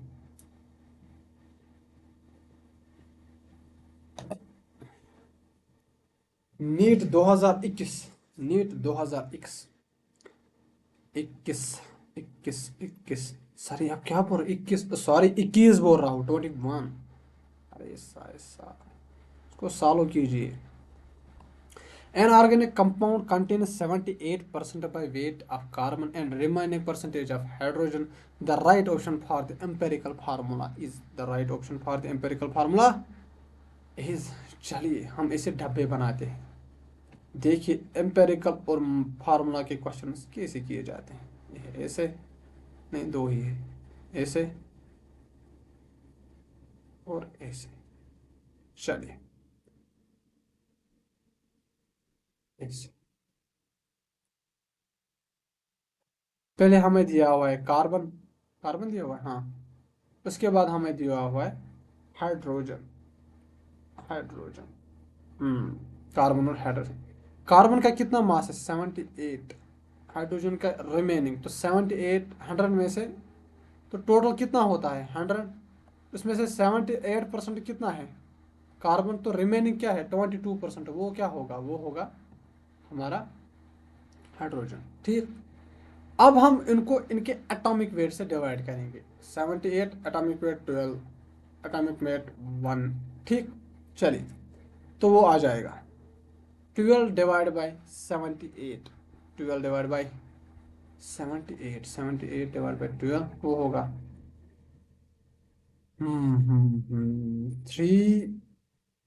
9,000 अपॉन 6, वो हो जाएगा 66,000, 36 वहां से निकलेगा 3, 6,036, 3 वहां से आएगा 0, 6.5 आएगा इसका वैल्यू, तो आ जाएगा 6.5, ये कितना आ जाएगा 22, 6.5, 22, तो डिवाइड कीजिए। अब हमें निकालना है रेशो, तो रेशो हम कैसे निकालते हैं, मैंने बताया था, ये हमें हमारे पास आ गया मॉलिक्यूलर फार्मूला C6.5H22। अब हमें निकालना है, क्या निकालना है, हमें निकालना है एम्पेरिकल फार्मूला, वह है simple whole number ratio.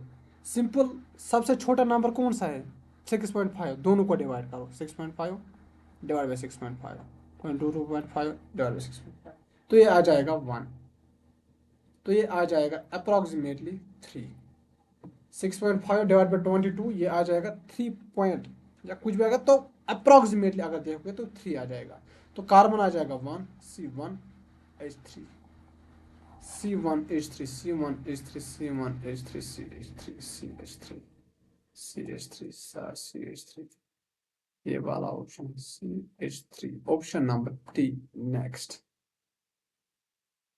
Next pause the video to note it down.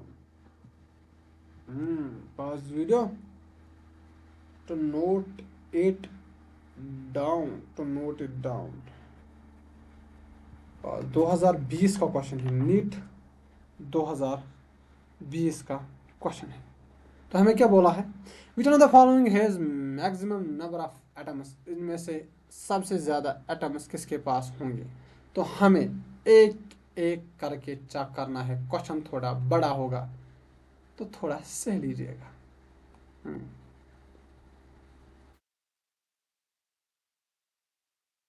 थोड़ी सी जगह मैं यहाँ से लेता हूँ, यहाँ से यहाँ तक, और क्योंकि क्वेश्चन बड़ा है, और यहाँ से यहाँ तक। चलिए चेक करते हैं हम। आजा चेक कर। ऑप्शन नंबर ए, क्या बोलता है, 1 ग्राम ऑफ एजी। एजी का मास, एजी सुनिए जी, एजी का मास कितना होता है, 108। हमें निकालना है नंबर ऑफ एटम्स। तो ये एटम ही है, ये भी एटम है, ये मॉलिक्यूल है। पहले हम मॉलिक्यूल निकालेंगे, फिर मॉलिक्यूल से एटम में कन्वर्ट करेंगे, ये भी एटम है, ठीक। तो पहले ऑप्शन नंबर ए उठाते हैं। तो 108 ग्राम में है एन एटम्स, तो 1 ग्राम में कितना होगा, एन डिवाइड बाई 108 ग्राम। तो ये है ऑप्शन नंबर ए का answer. Option B, magnesium 24 gram weight इसका, और हमें 1 ग्राम ऑफ मैग्नीशियम पूछा है। तो 24 ग्राम ऑफ मैग्नीशियम में, 24 ग्राम में है कितने, एन में 1 ग्राम में पूछा है, एन डिवाइड बाई 24। फिलहाल सबसे बड़ा कौन है, ये है। अब ये मत बोलना सर इसके पास तो 108 है, अबे ये डिवाइड में है। जिसका डिवाइड में जितना बड़ा नंबर वो इतना छोटा होता है, वो उतना छोटा होता है। और हमें पूछना है मैक्सिमम फिलहाल इसमें हो, ये सबसे बड़ा है। तो फिलहाल ऑप्शन ए तो कैंसिल हो ही गया, क्योंकि इससे बड़ा भी है। चलिए ऑप्शन सी ट्राई करते हैं। 1 ग्राम ऑफ O2 का मास था 16 ग्राम O2 में है। Na मॉलिक्यूल्स, अबे बेटा मॉलिक्यूल है ये, गौर से देखो। फिर हम एटॉमिसिटी से इंटो करेंगे और एटम्स निकालेंगे, ठीक। 16 ग्राम ऑक्सीजन में है Na मॉलिक्यूल्स। तो 1 ग्राम ऑक्सीजन में कितने मॉलिक्यूल्स होंगे, Na डिवाइड बाई 16 मॉलिक्यूल्स। और एटम्स निकाले हैं तो इनटू एटॉमिसिटी कितनी है बेटा, एटॉमिसिटी है 2, तो 2 इंटू Na बाई 10, 2 1000, 2 5000, यानी कि Na divide by 5, Na divide by 5।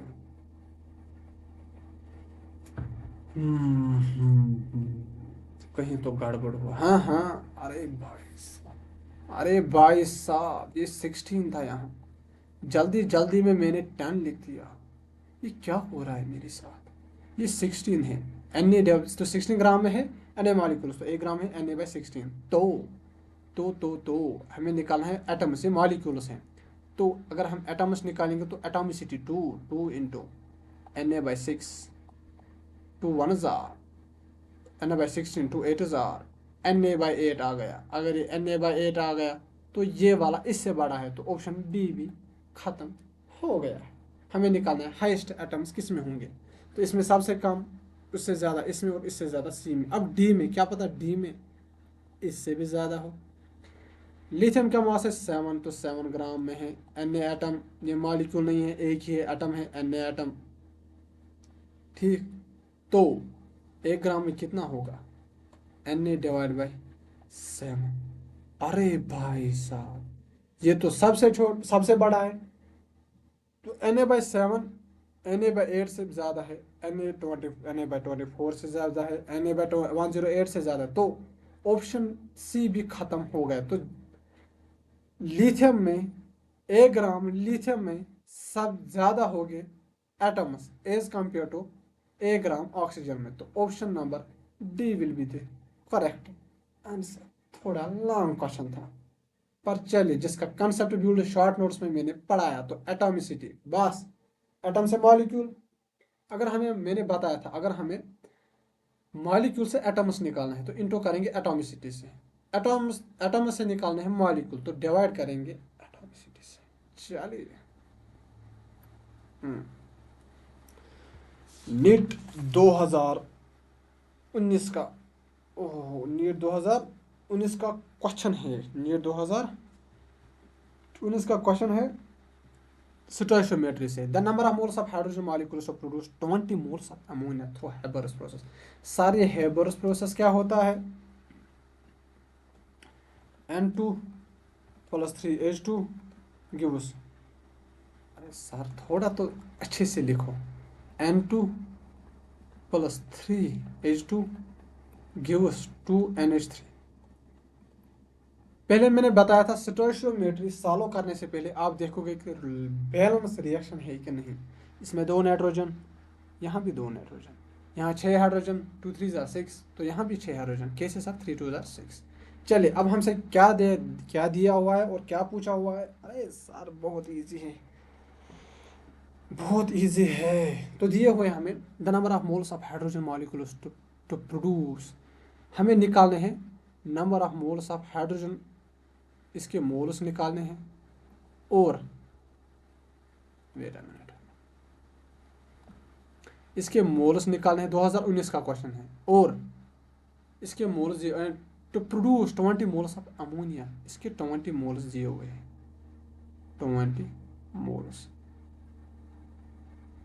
तो इसके मोल्स हमें पूछे गए हैं। सिंपली लगाएंगे unitary method, 2 mole nitrogen, 2 moles of nitrogen देता है हमें कितने moles of hydrogen? 3 moles of hydrogen, 3 moles of hydrogen, 3 mole of nitrogen, 3 mole of ammonia, NH3 देता है हमें 3 मोल ऑफ, यानी कि 2 मोल ऑफ अमोनिया देता है हमें 3 मोल ऑफ क्या हाइड्रोजन। हमें पूछा 20 मोल कितना देगा, 20 मोल्स ऑफ अमोनिया कितना देगा, 20 मोल्स ऑफ अमोनिया कितना देगा, NH3। यूनिटरी मेथड 3 ये डिवाइड बाई ये इंटू में ये 2 1000, 2 10,000, 10 3,000, अरे सर 30 मोल्स देंगे, 30 मोल्स, यानी कि 2 मोल से हमें मिले 3 मोल, तो 20 मोल्स हमें दिए हैं, तो बताया है कि 20 मोल से कितने मिलेंगे, 20 मोल से मिलेंगे हम 30 मोल। तो बताइए किस किस का आया, ऑप्शन नंबर डी। चलिए आगे चलते हैं।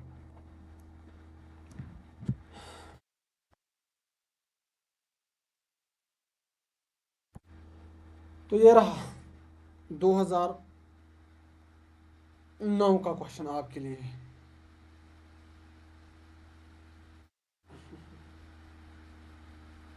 ओह, तो करिए इस क्वेश्चन को।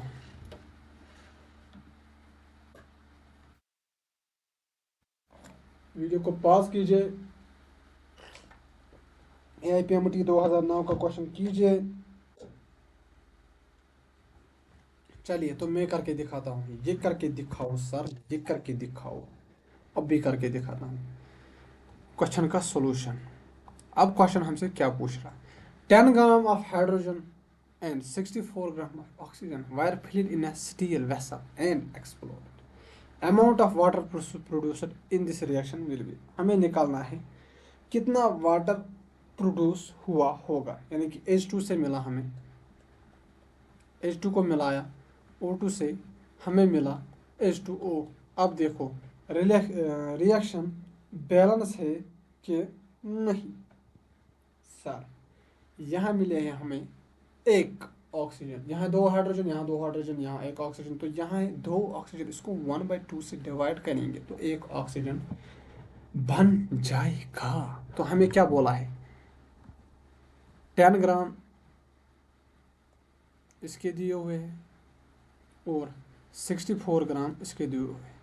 सर हमें पूछा हुआ है इसके मोल्स, सर हमारे लिए ये कठिन हो गया। क्या हो गया? इससे इसका मोल निकालें या इससे इसका मोल ये निकालें। मैंने बोला था जब दो रिएक्टेंट्स दिए हुए हैं तो हम निकालेंगे लिमिटिंग रिएजेंट। जिसका लिमिटिंग रिएजेंट छोटा आएगा उसी से हम क्वेश्चन को सॉल्व करेंगे। पहले लिखेंगे हम लिमिटिंग रिएजेंट ऑफ किसका? H2 का।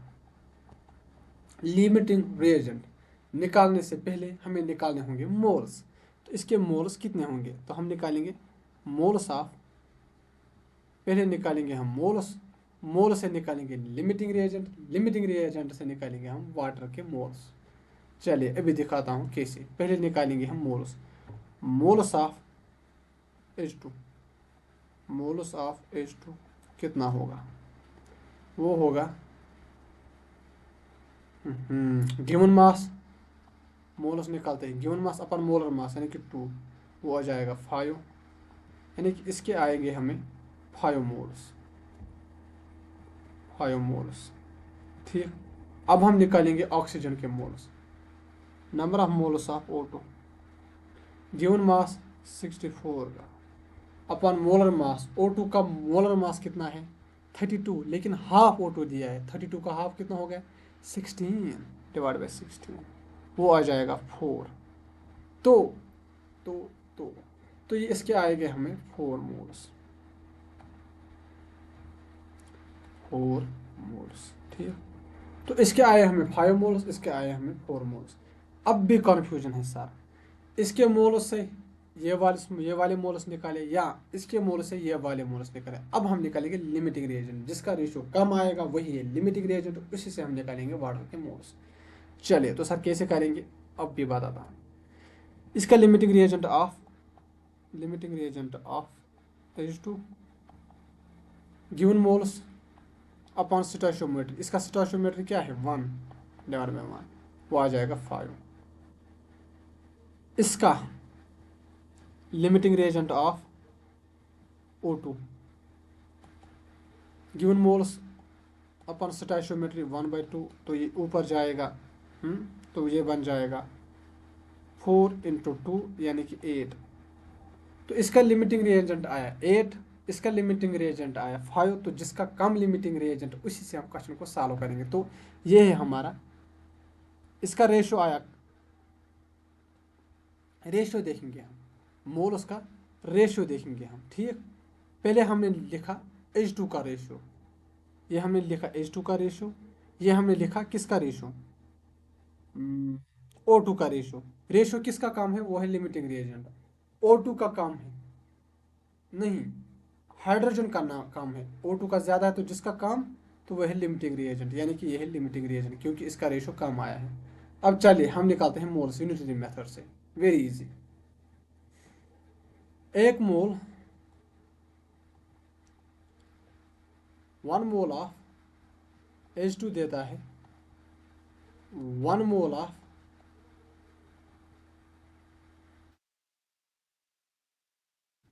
यहाँ तो गड़बड़ हो गया, यहाँ तो गड़बड़ हो गया।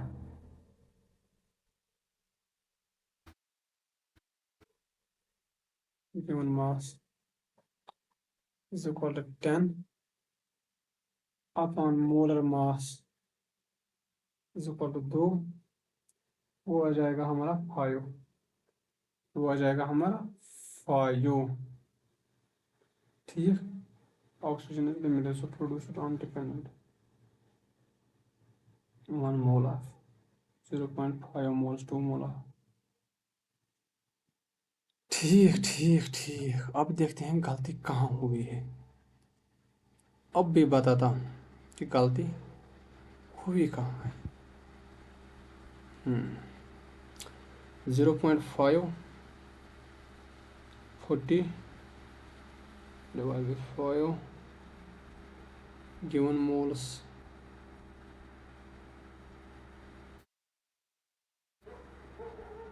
1/2 divided by 4,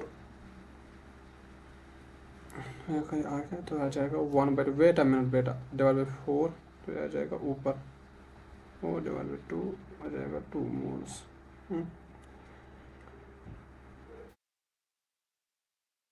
हाँ, इसका हमने गलत किया। इसका हमने गलत किया। तो ये आएगा ऐसे।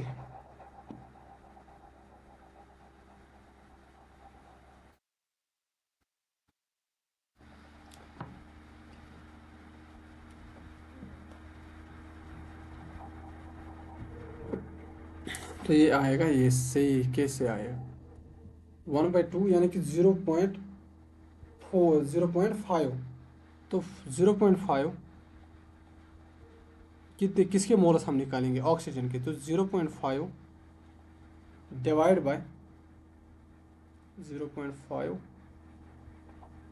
Divide by 4 moles. तो आ जाएगा 1/2 डिवाइड बाई 4, वो आ जाएगा 4/2 यानी कि 2 मोल्स। तो इसके बन गया हमें 2 मोल्स। तो ये है लिमिटिंग रिएजेंट, सॉरी। तो ये है लिमिटिंग रिएजेंट। तो ये है हमारा लिमिटिंग रिएजेंट। चलिए, तो अब ये हमारा लिमिटिंग रिएजेंट बन चुका है। तो हाफ ऑफ O2 से मिला हमें एक वाटर, ठीक। तो 4 मोल से हमें कितना मिलेगा 1 डिवाइड बाई 1/2 इंटू 4। तो 2 1 हजार 2 2 हजार, तो वो आ जाएगा 2 moles. 2 moles virus 2 moles virus 2 moles. ये रहा हमारा 2 मोल्स। तो ये है इसका आंसर। चलिए आगे चलते हैं। 1996 1996 का क्वेश्चन है जी जी। The amount of zinc required to produce 224 ml of water. तो हमें ml से यानी कि लीटर से हमें ग्राम निकालना है। तो चलिए, तो इसमें भी हम लगाएंगे यूनिटरी मेथड। तो the amount of zinc required to produce 224 of H28 STP on treatment with dilute H2SO4। तो जिंक प्लस डाइल्यूट H2SO4, तो ये देगा ZnSO4 plus ZnSO4 plus H2। तो H2 दिया हमें 224 ml 224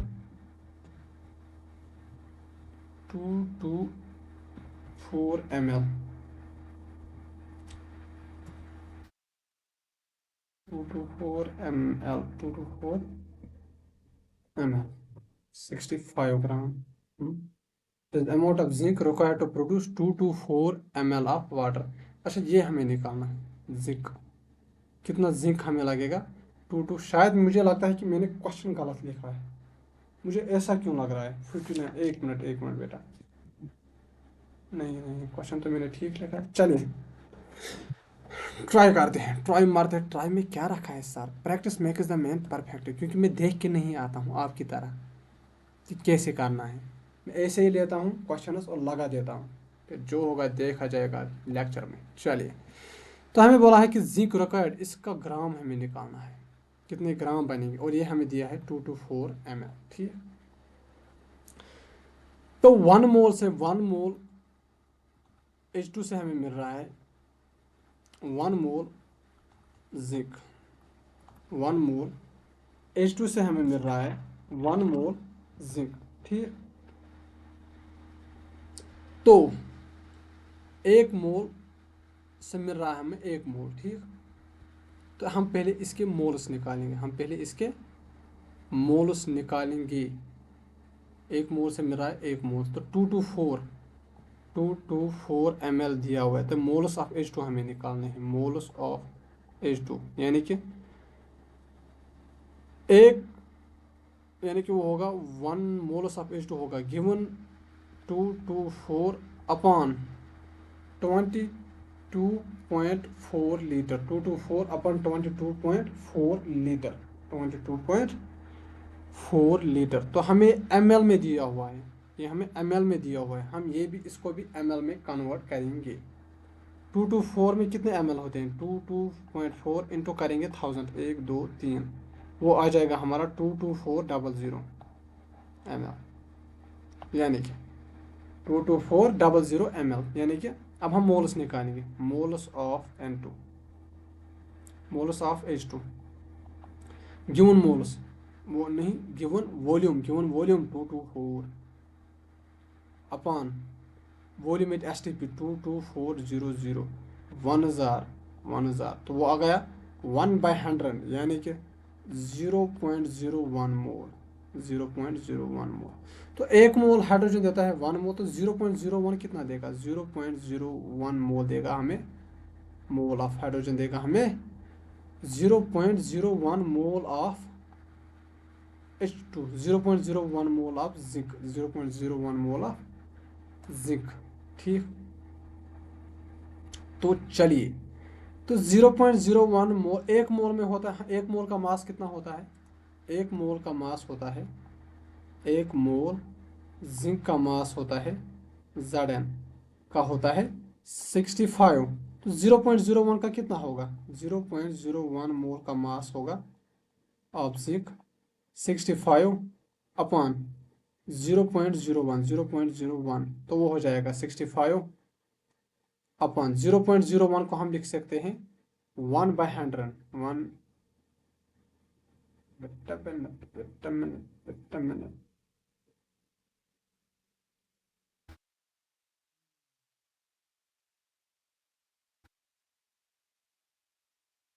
गड़बड़ कहाँ हुआ है? गिवन मास 2240, हाँ तो ये आ जाएगा, यहाँ पर मोल्स आएंगे 2240 अपन, अबे उल्टा किया है मैंने, अबे उल्टा किया है, तो वो आ जाएगा 2240 अपन में होगा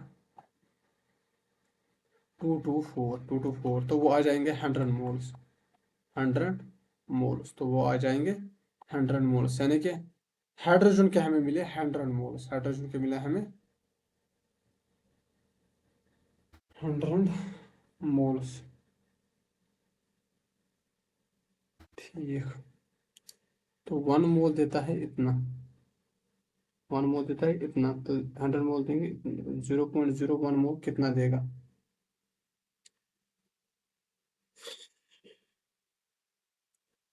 1996 AIPM का क्वेश्चन है, तो n निकलेंगे हमें गिवन मोल 224 अपॉन 22400 तो वो आ जाएगा 1/100, 1/100 तो जीरो वो आ जाएगा 0.01, तो 0.1 मोल से मिलता है हमें कितना? 1 मोल, तो 0.01 से हमें कितना मोल्स मिलेंगे? 1 डिवाइड बाई 1 इंटू 0.01 मोल, तो 0.01 मोल, 0.01 मोल हमें निकला है किसका? जिंक का,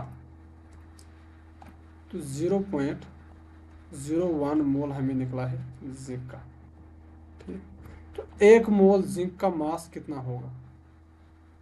एक मोल का जिंक का मास होगा 65, तो 0.01 का मास कितना होगा? 65 अपॉन 1 इंटू 0.01 यानी कि 1/100 वो आ जाएगा 65 डिवाइड बाई 100 वो आ जाएगा 0.065 ग्राम, 0.65 ग्राम।